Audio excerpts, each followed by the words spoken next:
outsmarting your kids. Need I say more? It's kind of hard to do these days, isn't it? Well, we want to bring in our family tech guru, Miss Sarah Kimmel, who knows all the best things to help, hopefully, parents outsmart their kids. And, they're always trying to figure out those parental controls on their phones and the TV.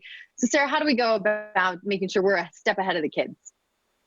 Yeah, so I mean, the best way to get a step ahead is to know exactly how they're getting around it because there are just so many different ways to get around it. I kind of picked out my Right. top five, the most popular ways kids are getting around it. Okay. But just knowing all of those and kind of how to combat that is going to give you a step ahead for sure. Okay. Well, where do we start? What's your number one? Number one is they will change the time on the phone. So if you've got that from 8 p.m. to Naughty. 6 a.m., they can't access anything. They change the time on the phone and suddenly they have access to everything they want on the phone. Wow. Yeah. So one thing you can do is to block out their settings, like so they can't get into the settings Okay. application.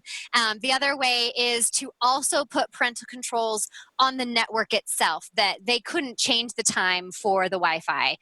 So that Okay. way they can kind of, not get around that through the time change. I would have never thought of that. See, this is why I should not be a parent because I don't know how to figure these out. Right. Just do. All right. What's your number two? So number two is kids will install a VPN.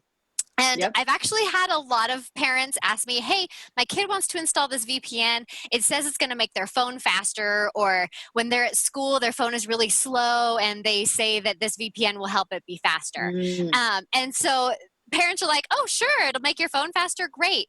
But what it's actually doing, a VPN stands for virtual private network. So it's taking your phone mhm. and putting it on a different network that does not have parental controls. So essentially they're getting around it by They're getting around it. virtually Mhm. putting their phone in a different network. Those kids. Number three. Yeah. Number three, through sharing or notification. So you get a notification, you click the notification and respond through the notification. They're getting around it. This one's a lot harder to combat because Mhm. the notifications you can't stop. So you can disable notifications, and then that will Okay. help them not have to do that. Smart. Number four.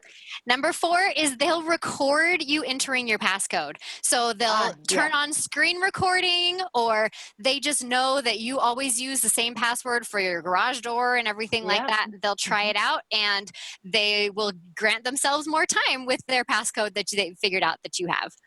Oh, of course. And number five. What is it? Number five is the kill switch. They will just completely wipe and reload their phone.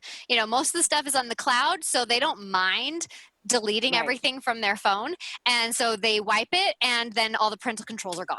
Oh my gosh, those kids are so naughty and so smart all at the same time. Well, if parents have more questions for you, Sarah, where can they get it? Familytech.biz is my website, or I'm at FamilyTech on all social media platforms. You're the best. Thanks for giving us all that. And who knew that they could change the time or thought of that? So thanks, Sarah. No worries.